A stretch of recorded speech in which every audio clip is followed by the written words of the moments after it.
Good evening. Good evening, everyone. Come on in, please come on in. And as you come in, please let us know where you are joining us from.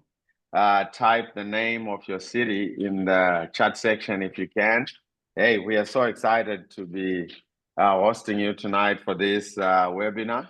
And we're looking forward to a great word that's going to definitely change your life, your perspective around real estate, kind of like a teaser for the real estate online workshop this coming weekend. On Saturday, we have a 4-hour intensive, and I just want to remind all of you about that 4-hour intensive that's coming up on Saturday. And we do have here Julie Cadman, we have Diana. She says she's joining from Johannesburg, South Africa. Welcome, Diana. I hope I'm saying your name right. But man, another reminder for this webinar, this coming weekend, the 21st, from about 4 p.m. till about 8 p.m. I encourage all of you to register. And Karen, what are you most looking forward to for this webinar coming up this Saturday? Yeah. What can everyone look forward to? Yeah, so the workshop is on Saturday and it is for 4 hours. And so with these webinars that we're doing, including today, we're giving you a little snippet of information, sort of like building blocks leading up to the workshop.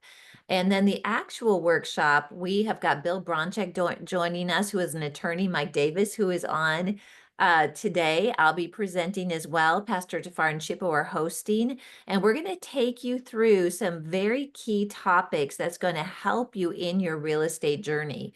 We've also built into that the opportunity for you to ask questions. So I think one of the biggest pluses, I would say, Pastor Tafara, of Saturday is that they're going to hear from experts for a period of time on very specific topics that will help people in their real estate journey, but also because it's going to be a fairly, smaller group, which we do on purpose, you can ask questions regarding your specific situation. For example, on one of the webinars that we just had recently, someone who is what we call a real estate agent said, hey, how can I get business? We can talk about those things in the workshop. And so we would encourage you to, get your family around this. You can have as many people in the room as possible with the webinar and bring your questions and just ask the Lord what he would have you do in your real estate journey. And we're going to provide you with the biblical foundation and the how-to. So it's going to be a wonderful day, and we can't wait to spend that time with all of you. I'm excited. I really am, and looking forward to the workshop. And if you have not already done so, please go ahead and use the link in the chat section and register right now. You will definitely not be disappointed. It's gonna change. It's life transforming. And tonight, Karen, what are we having tonight? I'm gonna turn it over to you.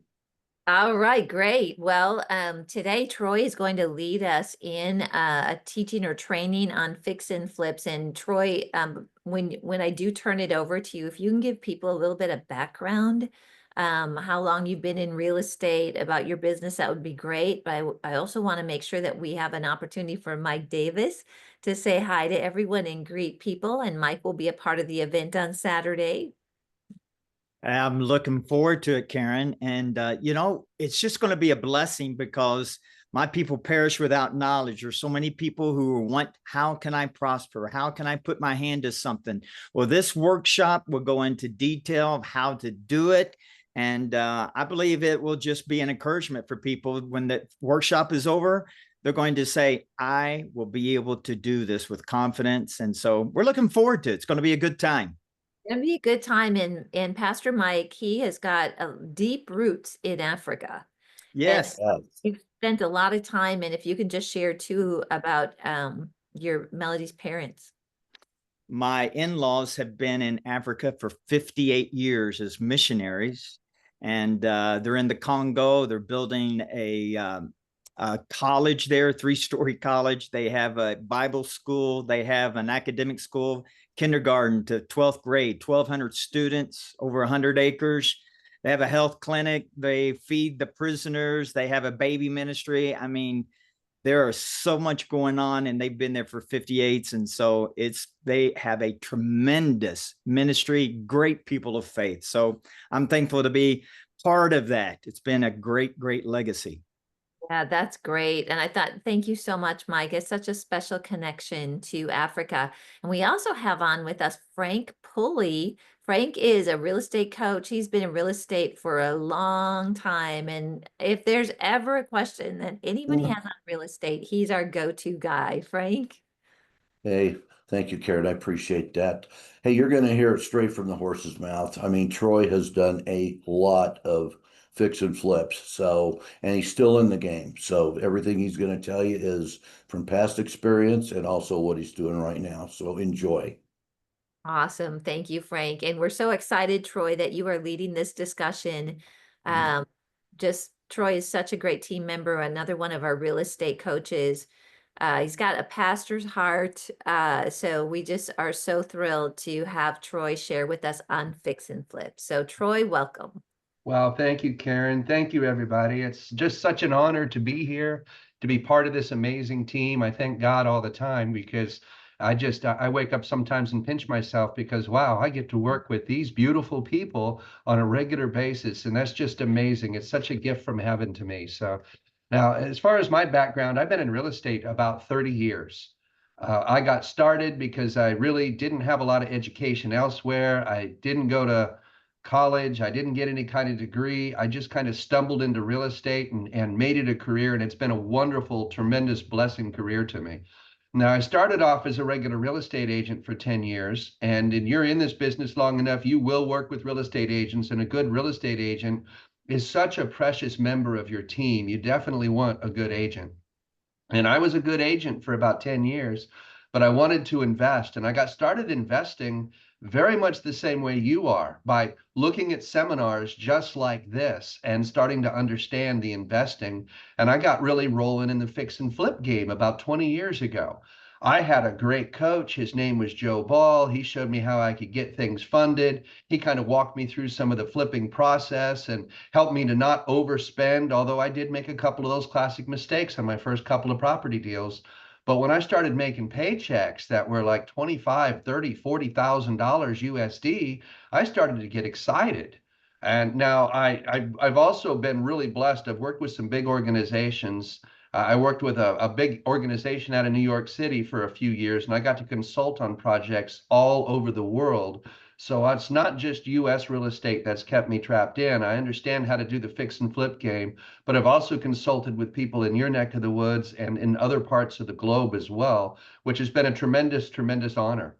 So what we're going to share with you today, and Karen, I ask you to keep your video on because I'm going to call you on you quite a bit because I really value your input. Karen does a fantastic job with fix and flip too. And her and I bring you different perspectives because she sets a goal with one thing on the property. I set a goal with a different thing on the property. The end result is we both make profit. So both strategies are right, and both strategies open up opportunities for you to be able to make profit.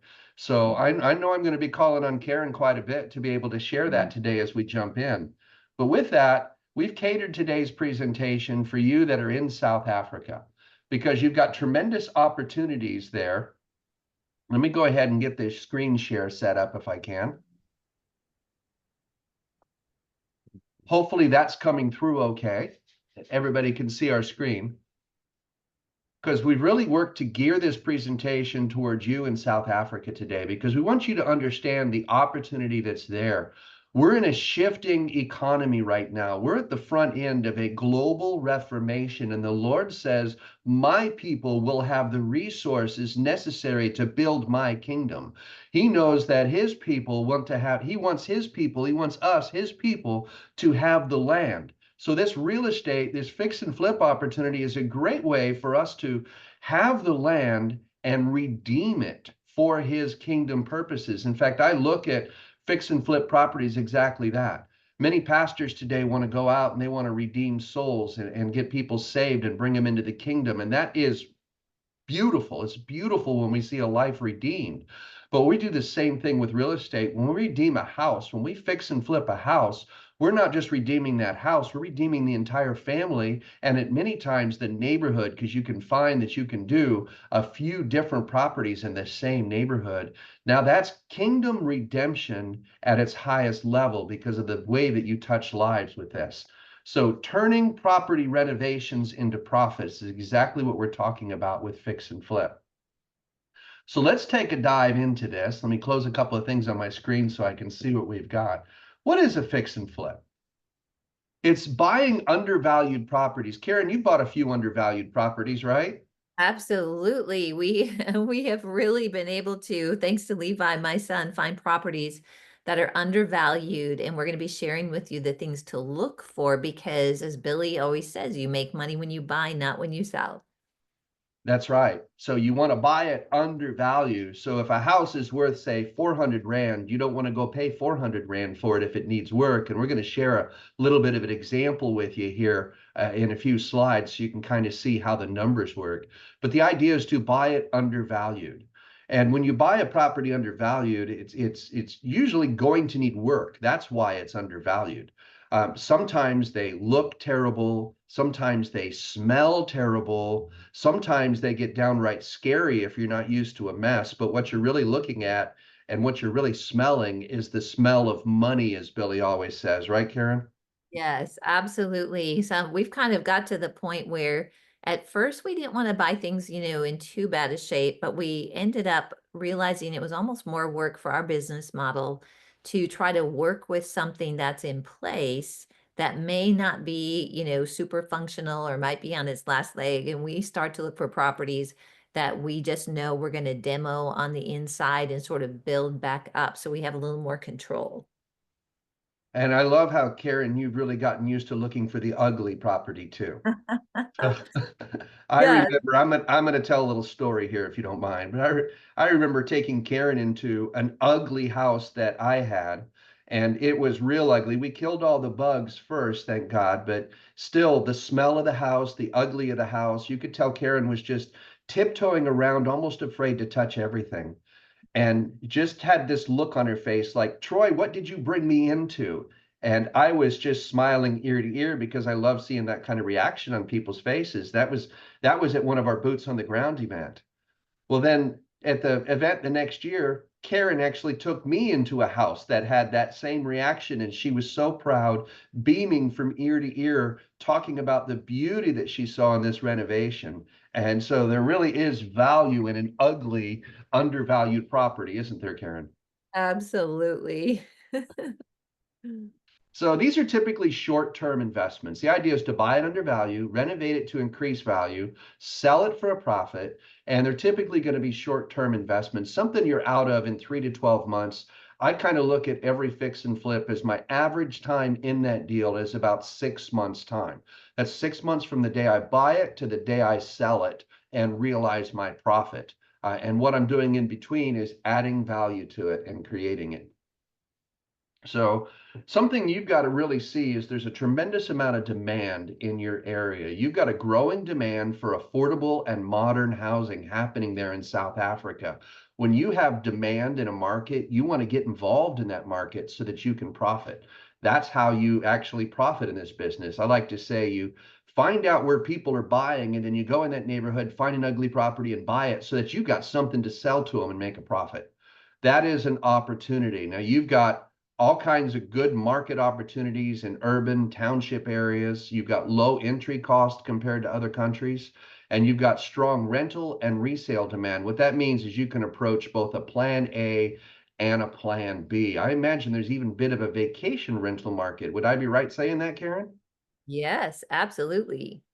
So that means you've got opportunities to buy, fix, and sell like we're talking about today, but you could also turn it into a long-term rental or a short-term vacation rental. So you've got different opportunities for profit there. So how does the procedure work? Karen, would you like to go over that, please? Yeah, happy to do that. There is an order that is helpful for you to understand. The first one is to find a property. And so we really encourage you with that you would look for a certain market first. And what we do, and we'll probably share much more on this at the workshop, but how do you look at an area to determine if it's a good potential for fix and flip or rental or vacation rental, whatever that is? So start with the market area, then zero in on a property. You do what's called due diligence, which is where you would go in and figure out how much you would have to renovate with it. That might include your inspections, that might be looking at comps, other properties, and making sure that you understand what the max is that you can do to get the max amount of money, or in some cases the minimum that you would need to do to get the maximum amount of money. It's really interesting because each market sort of has a personality and it's a very localized business. So for example, where I'm sitting today, which is in Cocoa Beach, Florida, swimming pools add a ton of value. So if you want to actually get a good margin in Cocoa Beach, Florida, you would put in a swimming pool and you'd probably make almost double the amount of money on the expense of a swimming pool. Conversely, when I lived in Minnetonka, Minnesota in the United States, which has a lot of winter, a lot of snow, where the pool time is really only 4, maybe 5 months, but you really can't swim in it that long. We still have the expense of a swimming pool, but it can actually detract from the ARV, which is the after repair value. So you have to be familiar with what the demand is, and we share with you the things to look for to find those. You'll want to secure the financing. This is really important, and I would probably even start that part of it before finding a property. And the reason is, once you find a property, you want to know that you can move on it, because if it's a good deal, if you're getting it below market rate, generally those are not going to stick around for a long time. So secure your financing, and Troy's got more information on that. Renovate strategically, and we both have commented on that. You don't want to do too much. You don't want to do too little. You want to find that sweet spot for maximum profit. And then the fun part, you market and sell. And I would even add a word in there. You stage it, you market it, and you sell it. The staging can be very, very important. You can actually, when you stage it very well, then you can actually get a higher sale price for it than if it's not staged. So that's an important addition. Thanks for bringing that in, Karen. So when it comes to finding the right property, there's all kinds of places you can look. You basically want to look for distressed sales. Now, a distressed sale can point to a number of different things. You could have a distressed property, meaning that the property is ugly, damaged, in need of repair, it's been neglected. But you could also have a distressed owner, somebody who's facing financial difficulty, emotional turmoil. Maybe they've gone through some kind of a marital upheaval, or some kind of a job loss, or number of different things that can cause distress to the owner. And that would also qualify as distressed properties.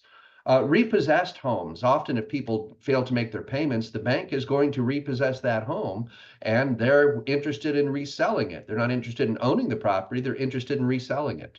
I've bought a number of properties through probate transactions. That's where the owners pass and they might leave it to their kids, and the kids just aren't interested in owning what mom or dad had in their house. So they want to just sell it because they just see dollar signs and they want to convert that into cash. You can actually get some great deals doing that. A couple places you can look. Property 24 is a website that you can search. Private Property is also a good local website there in South Africa, and you've got several auction websites that you can search as well. And you also really want a real estate agent on your team. In fact, one of the most important people on your team is going to be a real estate agent. We do talk more about team building and how to really get that around you. Real estate agent's one of your key people that you would have. But you can use these websites to search for distressed homes, distressed properties, and be able to find some good opportunities there. When you're evaluating a deal, you look at ARV. What does ARV stand for, Karen? After repair value. And how important is that? Oh, it's absolutely critical. There's a couple things with it. First of all, your financing is most likely going to depend on what's called an ARV. Your lender can actually be a friend. And what I mean by that is they don't want to take a risk to their organization. So in their underwriting, they're really going through and checking our numbers, and they require an appraisal to be done so that once all the renovations are complete, this is what the value of the home would be. And Troy's going to get into more detail on that, but it's really important to know what you can get out of it so that you have the best chance to make money. I will share, and we'll talk more about this too on Saturday, that in market fluctuations, the longer you hold on to that flip before you're able to get it turned around, the more opportunity that the market's going to fluctuate on you. So in the United States right now, we've got a little downward trend of a market. So what was an ARV maybe 6 months ago may or may not hit that number today, but it can really work to your advantage too, because when rates start to go down here, we know that we're going to see the values of homes going up, which would be the same in any market. And so if you hit the flip on the front end of that and you buy in a downward cycle, and then in the process of you holding that property, the market starts to pick back up, you will actually be in a position that you'll have a higher ARV. So it can be a good thing. It can be a tough thing, but if you know those risks going in, it's going to really help you with your decisions. That is so good to bring out, is a ARV really is the key to you making profit on there. So if you do overestimate the ARV, or if you assume it's going to go up, but your market's actually going down, you could be setting yourself up for trouble. But if you learn to do your ARV right, and we'll teach you that and exactly how to get into it. It's pretty easy to find. Your real estate agent can also help you keep on track. And then, as Karen mentioned, your lender will also help keep you on track with the ARV to make sure that you don't overpay for a property. But you also want to consider, what are your repair costs? What's it going to cost to fix up the property? You've got different things that you want to consider when you're calculating your repair costs. The major items that I typically will refer to is going to be your roof, your structure, your heating and air conditioning systems, your plumbing, and your electrical. Everything outside of that 5 categories is cosmetic. So kitchen cabinets, what flooring you choose, what paint color you choose, all those are cosmetics. And a lot of times we walk into an ugly property, we see the cosmetics, but you forget to look under the hood at the systems and make sure that you've got the electrical in place and the plumbing is working and all that. So sometimes walking a property with a contractor who can help you look at those things is the best way to find out what your repair costs are. Then you figure out your purchase price. You take your ARV minus your repair costs, minus your purchase price. And then when you go to sell it, your profit is your ARV minus your purchase price, minus your repairs, minus your selling costs. And that would get you to your price. Now, the formula that we tend to use is ARV after repair value minus 30% minus the cost of repairs equals our purchase price. So if I had a property, I'm just going to use round numbers, at 100,000, and I'm taking 30% off of that, that brings it to 70. And if I need 30 to repair off that, that brings it to a 40,000 purchase price. Those are just round numbers and examples. That's not a real property, just round numbers because they're easy to follow. ARV of 100 minus 30% is 70, minus 30,000 in repairs equals a $40,000 purchase price. And for an ugly property, somebody might be very, very happy that you're giving them $40,000 to take it off their hands.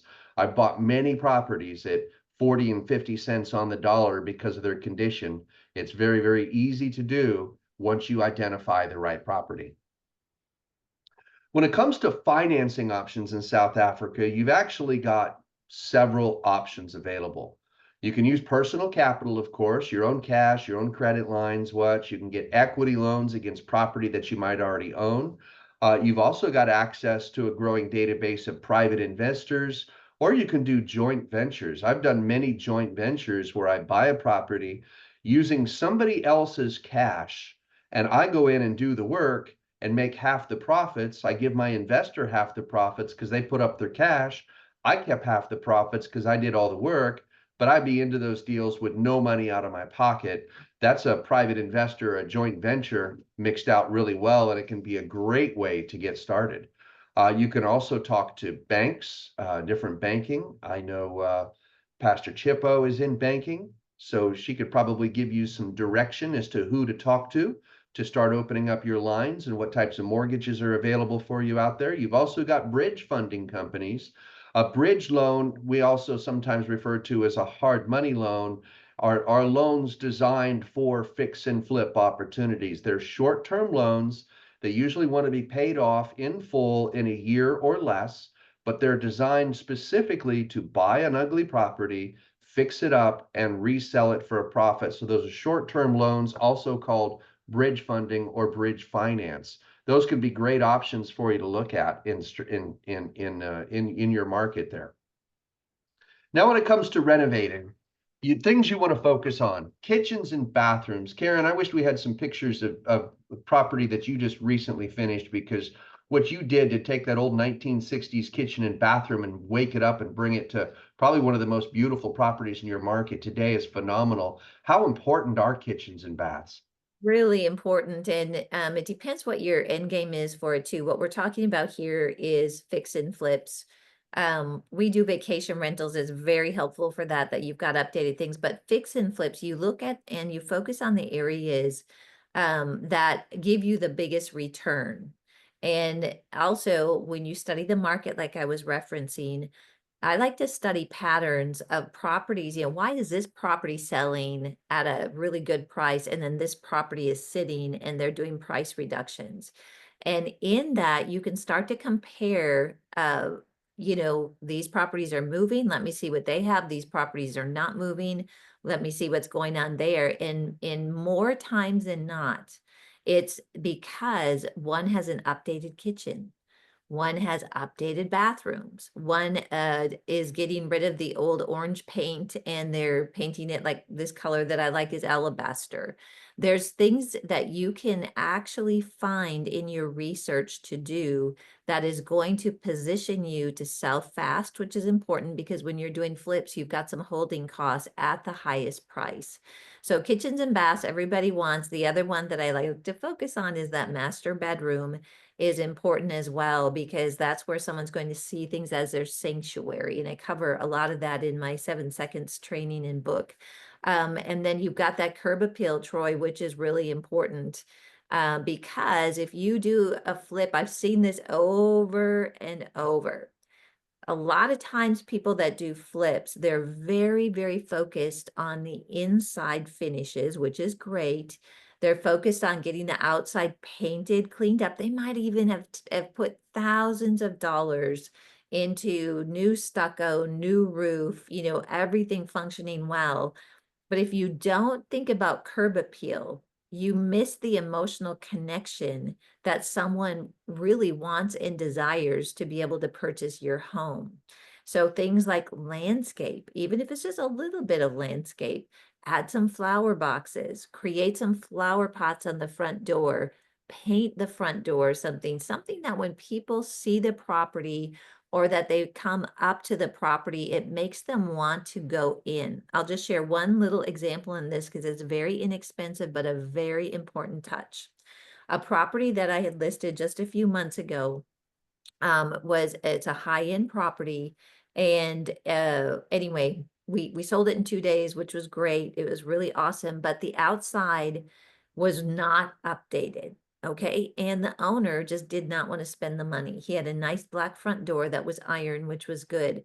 So when I pulled up to the property, there was nothing about that property that caused me to say, I can't wait to get on the inside. Now, the inside was gorgeous. So simply, I did this. I went and I got a nice welcome rug, which was in just a nice welcome message. It had some greens. Then I went to a store here called Hobby Lobby. You have something similar. I got a plastic planter, which was not expensive. And then I got some artificial, what we call geraniums, white geraniums, and then some artificial real looking ferns, and some pieces to go with it. And I spent on that probably $40 US to put that together, maybe $50 US. And I put that at the front with those flowers, with the welcome mat. And then I took a picture that showed just that front door and I put it towards the front of what we call the MLS listing. And that's where you actually list homes. The reason I did that, Troy, is because I knew if they could see that front door as something that felt welcoming, that I would get them to actually want to physically come and see the property. And in this situation, it absolutely worked. Like I said, we were under contract in 2 days. We had multiple people flooding to see it. And you know, when you look at how much I spent on that, $50 US, it made all the difference because of curb appeal. Oh, that's beautiful. That's beautiful. It does make a difference. It really does. I remember in my early days as a realtor, having a buyer in my car with me driving around. We had looked at pictures of a property. I knew it was the perfect property for her and her family. We pulled up in front of this house and the curb appeal did not grab her. She didn't like the way it looked from the curb, and she wouldn't even get out of the car to go in and look at it. And what's sad is I know it was the absolute perfect home for her and her family, but because it lacked curb appeal, she would not even get out of the car to go look at it. So curb appeal is so very important. We just helped one of our coaching students improve curb appeal with virtual staging in the photos. And Yeah. that brought her, in fact, she was on the market with no offers and then got a really low offer. And we did the staging and helped with the curb appeal just so it looked better in the photos and the internet presentation. And she got an offer and just recently closed, didn't she, Karen? She did. And a matter of fact, that offer was 30,000 US dollars higher. And the only difference between the lowball offer and this good offer was what Troy described. It was the virtual staging, it was the presentation, and providing a sense of curb appeal. That curb appeal is key. That gets people to want to go inside. And then when they walk inside and they see a beautiful kitchen and a bathroom, uh, guys, think about it. If you walk into a house, I know if I walk into a house with my wife, I'm thinking about the price tag. How much is this house going to cost me? And where does my big easy chair fit? She's immediately looking at the kitchen, even though she doesn't cook. She wants a beautiful kitchen. And then she's going to go look at the master bathroom to make sure that that's good. And the rest of the house is just colors to her. She doesn't care. Those are the important things to look at. That's what women want to see. So we put our efforts into fixing the kitchens and bathroom, neutral painting, and curb appeal, as Karen and I have been talking a lot about. We've really been stressing on this because this is one of the most important things you do when you do your fix and flip. You could fix all the systems, put on a new roof, new electric system, new plumbing, all that. But if you don't update your kitchens and your baths, you're not going to get top dollar out of it, are you, Karen?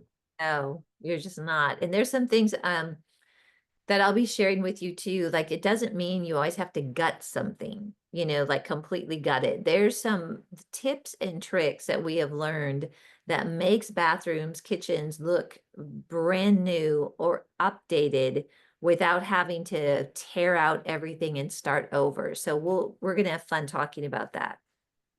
Good times, good times. So things to avoid is avoid over capitalizing, or avoid over improving. Now, if you're like me and you want to do some of the work yourself, a lot of my early fix and flips, I did the work myself. Here's the danger in that. When you're working on it yourself, you get emotionally involved. And you start thinking, wow, this is really looking good. Maybe I should just add some extra molding around the doors or put some extra crown in. And pretty soon now you're over improving, you're over capitalizing your project. So be careful on that. Set your budget. Make sure and get, if you've never decorated or anything, get a couple of people's opinions, experienced decorators' opinions to make it look good, but make it look good on a budget. Like Karen's example of adding curb appeal to her listing, where she said she spent $40, $50 US, that is minimal. That's lunch money spent out there to really get a sale done right. And you can do a lot to really beautify a place with lunch money if you just do it right and get the right input.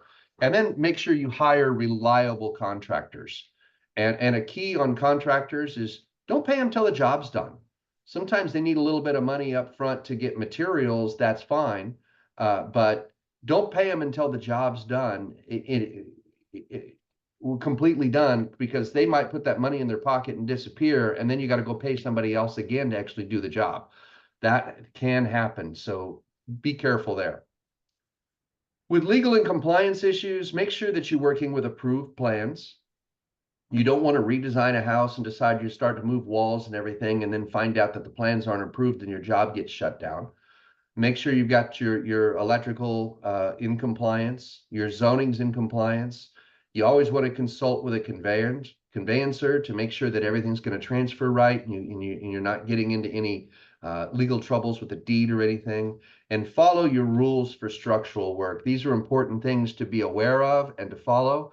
If you've got the right contractor is going to help you stay in compliance and make sure that everything's approved, that you're staying in use with your zoning, that you're following your rules for structural work. That's kind of important to stay, but the right contractor would help you. In fact, the right real estate agent could even lead you to the right contractor on that.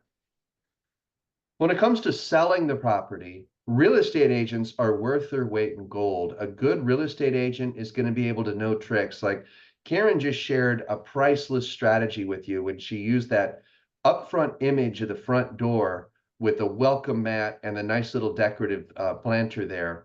That creates that feeling, that emotional connection that wants to pull people in. A professional real estate agent understands how important that is and goes the extra mile to make those kind of things happen. So you can use agents to sell, and they'll help you get sold at a better price and quicker. In fact, statistics say that property sells at a higher price with a real estate agent than it does when you go for sale by owner. But if you really want to go it alone, you can sell privately. And if you've already done a few house sales or worked with a real estate agent, learned a few tricks, and you want to tackle it yourself, go ahead. I've sold a few properties myself, but then I am a real estate agent, so I guess that doesn't really count. So set the home, set competitive pricing. We've talked about staging, how important that is. And because you do have options there, if you bought this property in the right place, you could also consider short-term rental if needed, and rent it for a while, wait for the market to come back. If your market's going down, like Karen was talking about, maybe now you were thinking you were going to sell it for 400 grand and you can't get 400 out of it, you can only get 380 because your market's changed a little bit. You can always switch gears on that and rent it for a season and wait for the market to come back up and then sell it for anything more. Is there anything you want to add to that, Karen? I was going to say it'll be more than 400 Rand. I think it would be like way more Rand than 400, but I think you guys know what he's saying. And yeah, no, I totally agree with that. And that's where going into, we always want you to have good exit strategies. And so what we mean by that is, look at it like, hey, if something does happen to the market, can I do a long-term rental with this or a short-term rental?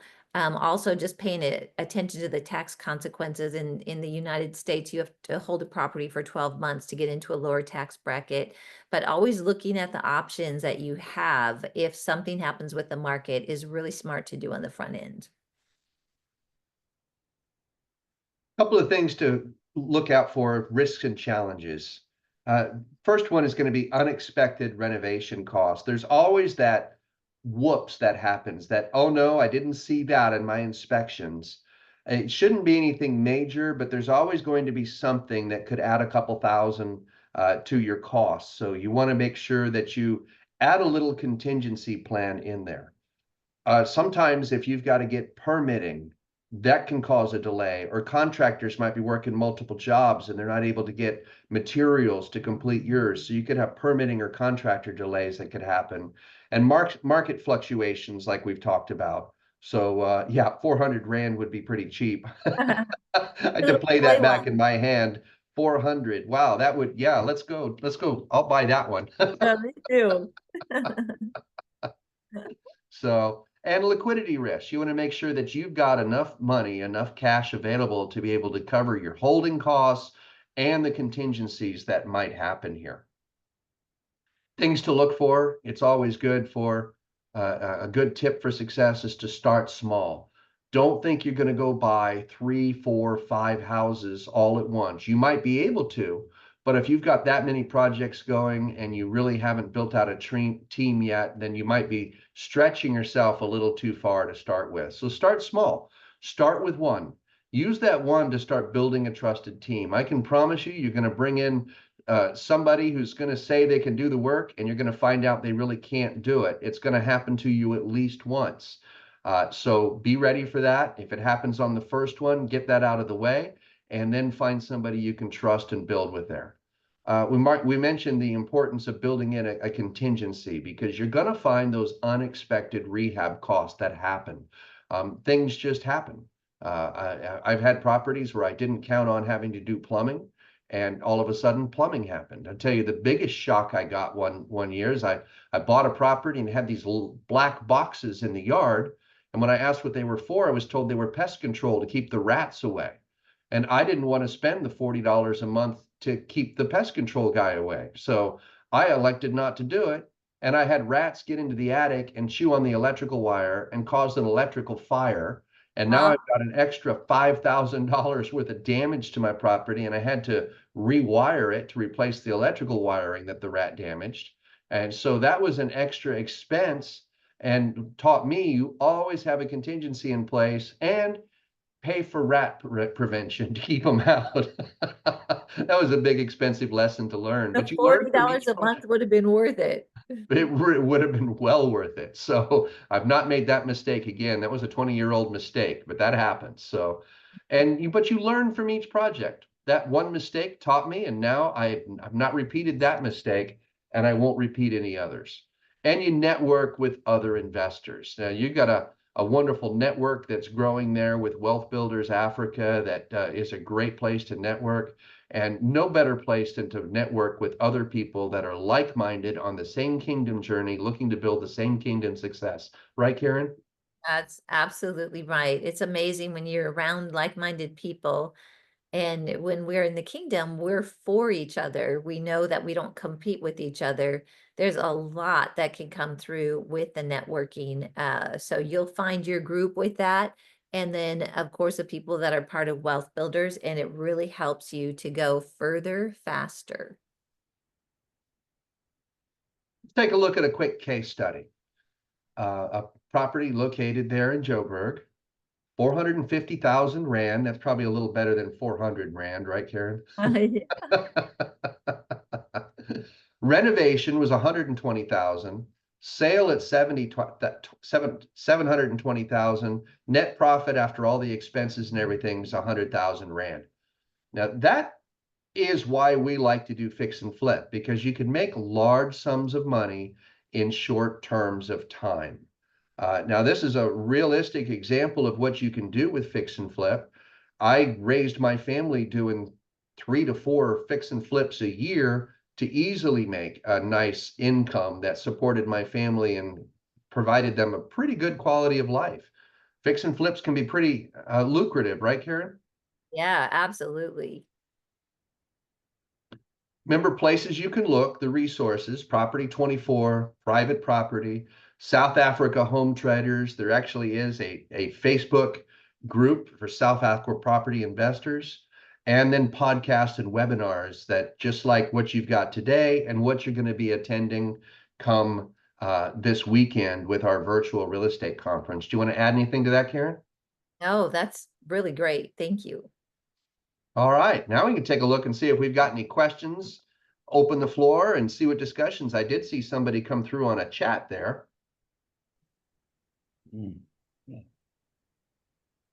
Yeah, so go ahead and enter any questions you have in the Q&A part, and let's just get some thoughts from our other coaches. Pastor Tafara, I'll start with you. Yeah, no, thank you so much, Troy. This was really, insightful, and gave me a lot of nuggets. Of course, 400 Rand, it's not gonna get you much. It's not gonna get you much. Some things you got to speak into existence. I'm looking for that deal. I know. I'm looking for it too. I'm looking for it too. But man, it was really great, and it was really insightful. And thank you so much for that. Awesome. Frank. I think the biggie that I learned when I was a new investor is the looks of a property. I mean, you want properties. I mean, maybe you don't want something that's just down to nothing because unless you got some experience, that's going to be difficult initially. But something that other people may pass up just because of the looks or the smell. Um, Man, I tell you what, there's money in that. And the neat thing is you can make something that was a piece of junk into a lovely home for for a family. Awesome. Pastor Mike. I think it was great teaching Troy and Karen because, not only having this knowledge can it save you money, but also it can make you money as far as the staging and your book and teaching on 7 seconds, Karen. I mean, there's just certain strategies that if Yeah. you don't know, you don't know. You don't know what you don't know, as Billy says. But having the knowledge, it can really cause you not only, like I said, to save money, but it can make you a lot more money. So knowing how to evaluate a deal, knowing the strategies when it comes to real estate, as far as fix and flips, I'm telling you what, it can save you thousands of dollars and also make you lots of money as well. So great teaching, guys. Kudos to you guys, especially I love the real life South Africa example. That was Yes. great. Yeah, that's great. Good. We've got some really good questions coming in here. One of them, and Pastor Tafara, may be leaning into you a bit on this. But Carolyn is asking, when buying to flip, does one go through with the registration of the property in their name? There's obviously legal and transfer costs to consider. I can say, yeah, absolutely, in the United States, you would definitely want it in your name. Is it the same in South Africa? Yeah, the percentage for the legal costs is quite high. Yeah. It can be as high as 10% of the value of the property, which sometimes the banks don't mind financing, and the the buyer is always the one to carry the legal costs, especially the transfer fees.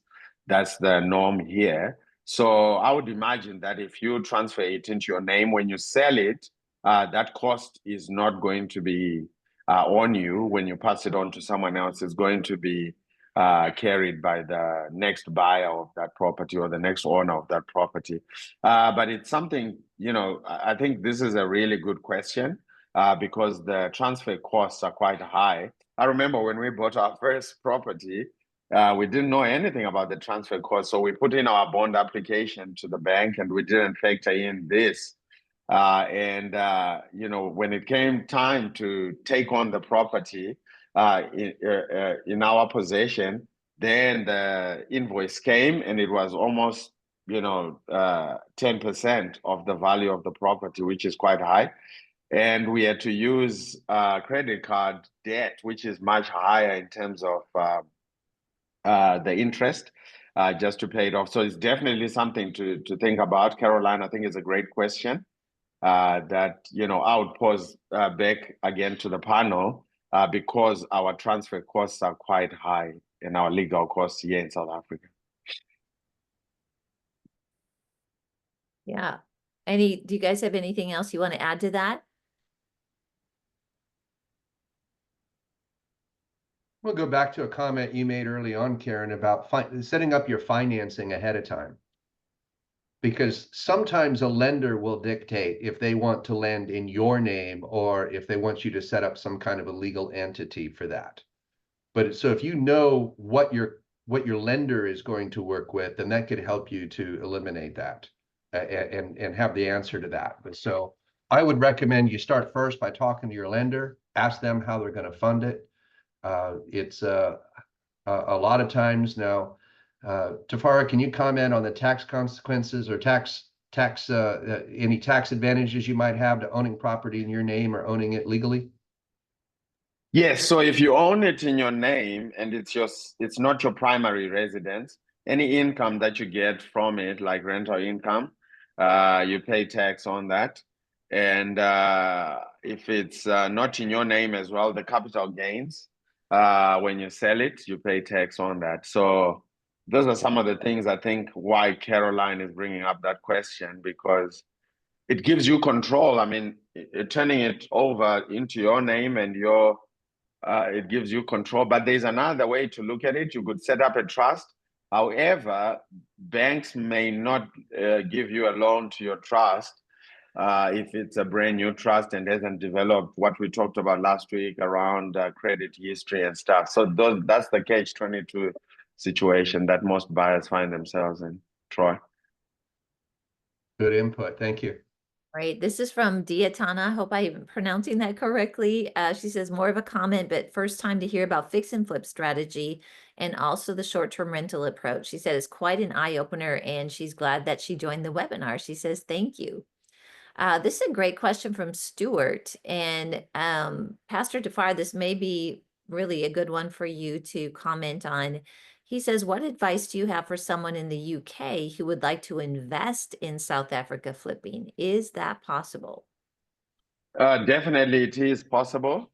It's quite a long-term game, though, in South Africa, because the capital gains come in. They really do come, but they take big leaps at certain junctures in time. So it's not a steady growth, but they really do jump. Like the example that we got last week of a property in Cape Town, which was about 400,000 Rand, and now the value is over 7 million Rand. And so I would say to Stuart, yeah, it's definitely something to consider, but you may want to get into it with long-term game in mind. What I mean by that is after you've renovated it and you've fixed it, you may want to get a tenant in there while you're waiting for the property value to grow substantially to where you make a good profit from your investment. That's great. Thank you so much. All right. This is from Dora. She says, how do you deal with dysfunctional municipalities which take too long before they approve renovations? Who wants to take that one on? I see Tafara lit up on that one. He's experienced it, I can tell. Hey, you gotta pray for favor. That's what you gotta do. Don't bribe them. Don't bribe them. Just pray for favor and wait on the Lord. And sometimes it takes just being persistent, going to the municipality's office. It may take up a lot of your time. And I think last week, one of the things that we learned as well was when you set up your real estate team, here in Africa, you may need a runner, someone who does all these small admin for you. You'd call them an administrator in America, someone who will do this because, I totally agree with you, Dora. Some of our municipalities take too long to approve things. Yeah, in your real estate team, get someone who does the runaround for you as well.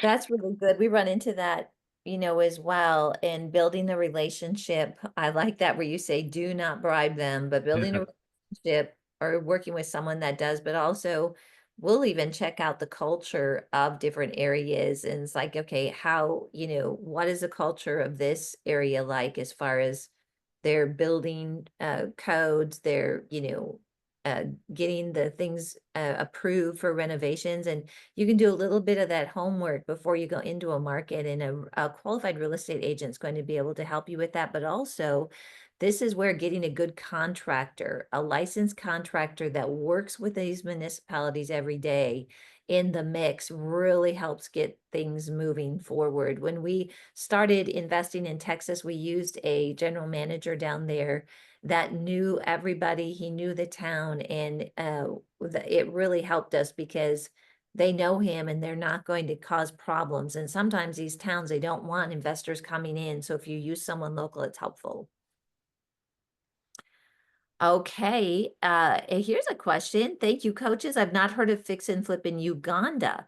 Would be very interesting. Lots of research to tailor for Uganda. Would the fix and flip be a possibility in Uganda? Pastor DeFari, you're probably in the best position to answer that. Yeah, I think it is a possibility, in most African countries, because, as the cities develop, people always go back to the rundown places and want to, bring them up to speed, renovate them, fix them. And so whoever the first movers are get to take advantage of that. So I would imagine it's the same situation in Uganda. You just have to, know the trends, learn the trends, what's going on in terms of the direction of the city growth, what it looks like and which areas the money is flowing to in terms of gentrification, and buy in those same areas, and you can fix and be able to flip. So I think in almost every country on the continent of Africa, this is quite possible, because as the population grows, we are running out of land to build. So we're going to go back to the places that were not so attractive a few years ago. That's awesome. Wow, this has been great. Okay, we're out of time, so we're going to wrap up here. But Zoe, if you could put that slide up for everybody.